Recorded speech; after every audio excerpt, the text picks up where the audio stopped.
2024년 11월 12일 말씀 묵상하겠습니다. 함께 기도하겠습니다. 하나님, 우리가 복음을 부끄러워하지 아니하고 끝까지 복음을 지키며 살아가는 자 되게 하여 주시옵소서.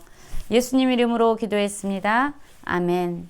오늘의 말씀은 디모데후서 1장 1절부터 8절까지의 말씀입니다. 말씀을 함께 살펴보시기 전에 개인적으로 말씀을 꼭 읽으시고 묵상하는 시간 가지시기 바랍니다. 오늘부터 우리는 디모데후서의 말씀을 살펴보게 될 터인데요. 디모데후서는 사도 바울이 그의 사랑하는 영적인 아들 디모데에게 쓴 편지입니다.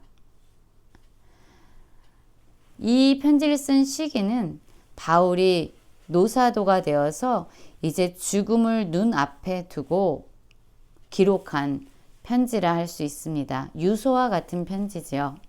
1장 1절입니다.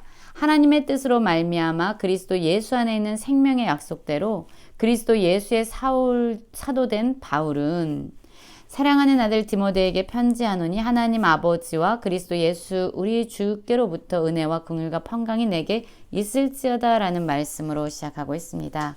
인사말이죠. 발신자는 사도 바울입니다. 사실 이 바울이 전도여행할 때 2일차 전도여행 때죠. 갈라디아 지방의 복음을 전할 때에 디모데를 만나게 됩니다. 그리고 그때 이후로 2차 전도여행 때부터 바울은 디모데와 함께 전도여행을 다니게 되죠. 특별히 디모데는 바울에게 영적인 아들 같은 그러한 사람이었습니다. 바울은 에베소 지역에서 교회를 세웠습니다. 그리고 그곳에서 3년간 사역을 감당하다가 그가 사랑하는 그 에베소 교회를 이제 디모데에게 맡긴 겁니다. 그런데 이 에베소 교회는 결코 쉽지 않은 교회였습니다. 아데미 우상을 섬기고 또한 마술과 성적인 타락이 극에 달했던 그러한 도시였습니다. 사도 바울도 이곳에서 3년이나 복음을 전했지만 많은 반대에 부딪혀서 에베소를 떠나야 됐고요. 그리고 그곳에 디모데를 보내서 그 사역을 감당하게 했던 거죠. 쉽지 않은 그곳에서 디모데는 바울이 맡겨준 그 사역을 감당하고 있는데 사실 쉬운 일은 아니었을 겁니다.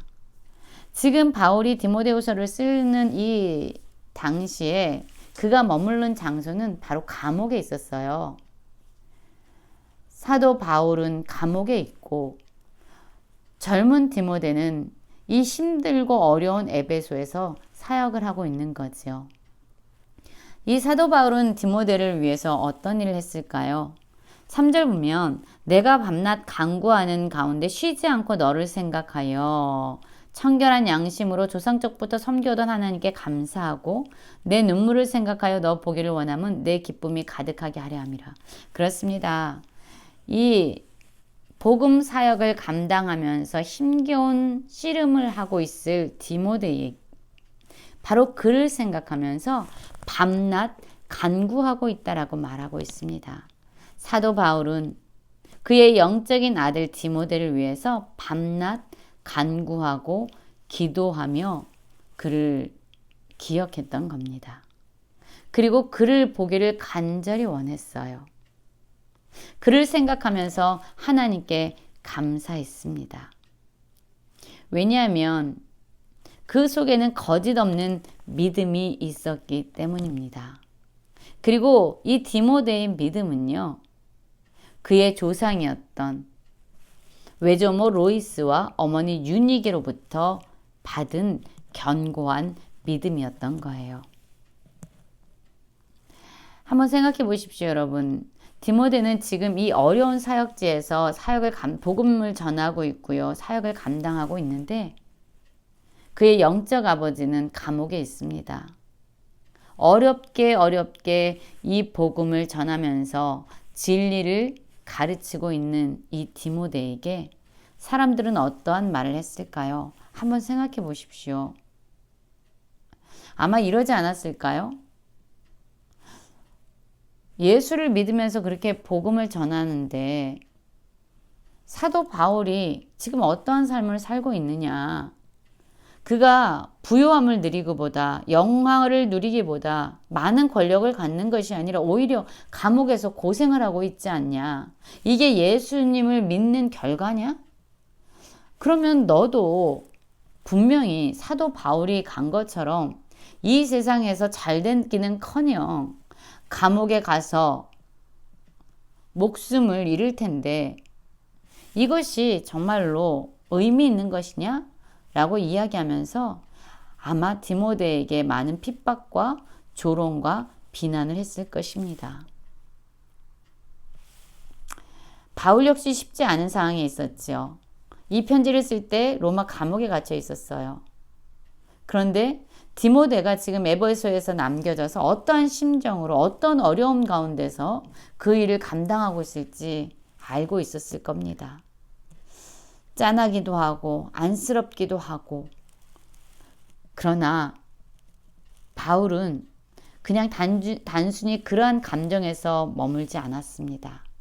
이 사도 바울은 디모데에게 꼭 전해주고 싶은 말이 있었어요. 이 유서와 같은 이 유언과 같은 이 디모데 후서에서 바울은 디모데에게 꼭 전하고 싶은 말이 있었습니다. 그것은 무엇이었을까요? 바로 이 말씀입니다. 그러므로 너는 내가 우리 주를 증언함과 또는 주를 위하여 갇힌 자 된 나를 부끄러워하지 말고 오직 하나님의 능력을 따라 복음과 함께 고난을 받아라. 나는 지금 비록 감옥에 있지만 그래서 많은 사람들이 너를 조롱하고 또한 핍박할 것이지만 나를 부끄러워하지 마. 나는 예수 그리스도를 위해서 복음과 함께 고난을 받는 이 일을 전혀 부끄러워하지 않는다. 내가 이러한 삶을 가치 있게 사는 것처럼 너 역시 하나님의 능력을 따라 복음과 함께 고난을 받는 가장 의미 있는 삶을 살아라. 복음을 부끄러워하지 말아라. 복음과 함께 고난을 받아라. 라고 말하고 있는 겁니다. 바로 이것이 바울이 디모데에게 한 간곡한 부탁의 말이에요. 디모데의 힘이 아니라 그 안에 은사를 주신 하나님을 의지해서 두려워하는 마음이 아니라 오직 능력과 사랑과 절제하는 마음을 가지고 복음을 부끄러워하지 말고 하나님의 능력을 따라 복음과 함께 고난을 받아라. 그것을 위해 내가 살았고 나는 또한 순교를 당할 것이다 라고 말하고 있습니다. 여러분, 예수님을 믿는다는 것, 이 세상에서의 성공을 보장하는 것은 아닙니다. 때로는 오히려 예수님을 믿기 때문에 힘겨운 고난과 어려움이 있을 수 있습니다.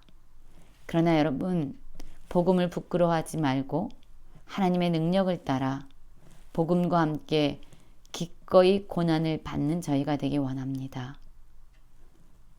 이 고난은 고난으로 끝나는 것이 아니라 우리가 상상할 수 없는 영광으로 나아가는 고난이기 때문에 오늘도 예수 그리스도 안에서 복음과 함께 고난을 받으며 하나님의 영생을 누리는 모든 성도님들 되시길 간절히 기도합니다.